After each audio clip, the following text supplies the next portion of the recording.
Renata, na sua opinião, qual é o mais difícil para começar a aumentar o preço da sua consulta com os pacientes? Sabia que o Marcel ia vir com essas perguntas assim, mas eu acho que a coisa mais difícil é a gente acreditar na gente mesmo, de que, caramba, a minha consulta merece, sabe? O paciente merece ter o meu tempo e eu posso cobrar por isso, porque a gente sempre fica naquela de, ai meu Deus, coitado, ou ai, não sei, é tão rapidinho, é uma coisa tão simples, mas simples para a gente, né? Então, quando você começa a entender que quando você é melhor remunerado, você vai ter mais tempo, você pode estudar mais, e a sua consulta pode ser melhor e você vai conseguir resolver melhor a questão do seu paciente, aí tudo começa a ficar mais simples. É isso. Então, o maior desafio é entender que a sua consulta vale. É, entender que vale e entender que cobrando por isso você consegue entregar muito mais. Eu quero completar isso aí. Se você não cobrar o quanto vale, o quanto precisa, inclusive, não só o que vale, né? Porque às vezes a sua impressão de vale pode ser menor do que é o que precisa. Aí o que acontece? Vamos dizer que você acha que vale R$ 200 a consulta. E aí você cobra 200. Mas aí você tem de custo para tudo funcionar 180. Então, R$ 20 de margem ali, né, de lucro, lucro bruto, né, que depois ainda paga imposto e tudo mais, é muito pouco. E aí você quebra. Durante um tempo, algumas empresas em vários setores, não só de serviços, né, e médicos são empresas de serviços, né, elas operam olhando para o número do faturamento. E aí é uma armadilha, porque a pessoa acha que o faturamento está indo bem. E médico, o problema do médico, na minha percepção, é que ele tem muito crédito e ele não sabe usar esse crédito. E aí ele acaba se endividando, ele acaba pegando crédito, e aí daqui a pouco a gente vê muito médico endividado, né? Ou porque não guardou dinheiro, não se organizou.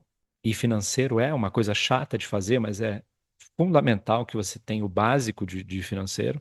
Ou porque ele se atrapalhou mesmo e gastou mais do que deveria. E o gastou mais do que deveria tá nessa conta aí de você achar que vale 200, quando precisa, tudo bem que vale 200, mas precisa ser 400, sei lá, para pagar todas as contas e tudo mais. Não dá para, por exemplo, você ter uma clínica popular, né, para atender o público C e D com Nespresso na recepção. Não dá. É incompatível. Então, se você tem, e nenhum problema em atender o público C e D, mas modelo de negócio. Se você vai atender o público C e D, você não pode ter uma clínica luxuosa.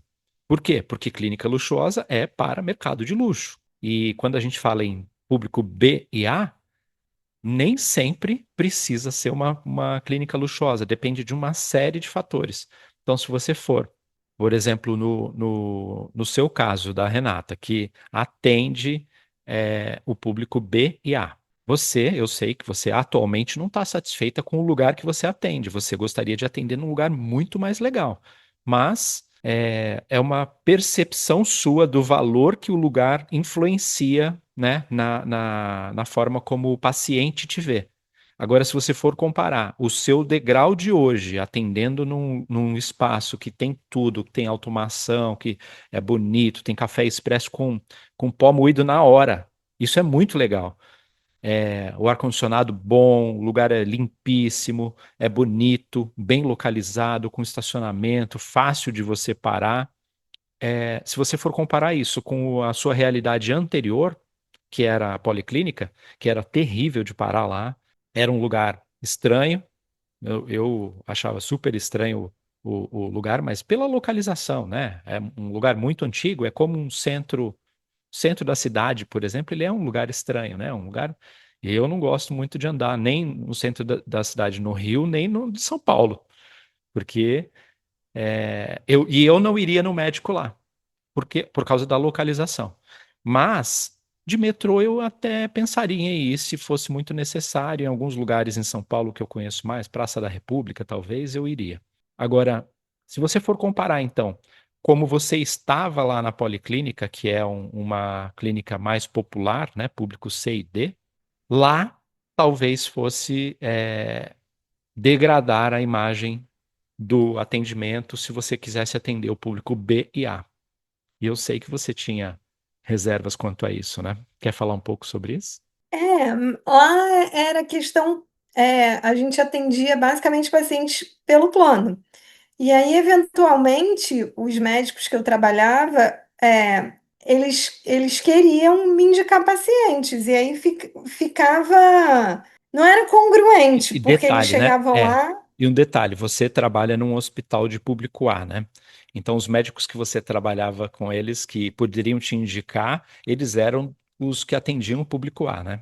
E não estavam acostumados com plano. Então, quando ligavam já lá para lá e as pessoas perguntavam se tem plano, alguns até queriam pagar a consulta particular. Mas, ué, já tá perguntando se tem plano? Tem plano aqui. Mas aí a pessoa vai com uma expectativa diferente. Ela não vai na expectativa de ser 15 minutos de consulta, 10 minutos de consulta, de ter que ficar todo mundo sentado esperando. Ele quer chegar na hora marcada e você atendê-lo na hora marcada. Então, eu sei que é muito mais do que o lugar, né? Mas, enfim, são as Crenças. nossas ideias ainda em formação. E eu É. concordo. Em partes eu concordo que o lugar ele influencia na questão do preço. Mas eu Então, mas vamos lá. Não adianta você estar num super luxo e ser um médico ruim e não conseguir resolver o problema da pessoa, concordo totalmente. Você né? tem que ser Não resolutivo dá. e Você pode estar lá no, né, Então, servindo talvez não água seja a perrier questão para mais ele. importante o lugar, né? A apresentação do lugar, né? A parte mais importante é a Sim. técnica, né? Sim, eu acho que aí depois passa a ser um conjunto e tudo. Mas, mas eu acho que antes de pensar no local, de pensar, eu sempre falo isso, no papel bonito, na caneta, tudo, é você acreditar que você pode, que você é bom o suficiente, porque a gente sempre está atrás de curso de atualização, curso de especialização. Não, eu preciso estudar mais, eu preciso ser melhor, eu preciso ser o mais atualizado possível. E aí o que a gente estava conversando, né? Quando fala a palavra de marketing médico, ou então paciente high ticket, medicina de luxo, você sai correndo e fala, gente, isso não é para mim, eu não quero isso. Enfim, a mídia que você tiver, você não quer mais. Mais uma palavra aqui em minha defesa, que é paciente high ticket ou luxo médico, não são palavras que não são termos que nós usamos aqui na mentoria. Que bom, porque eu odeio isso. Eu odeio com força e acho que a gente não precisa disso.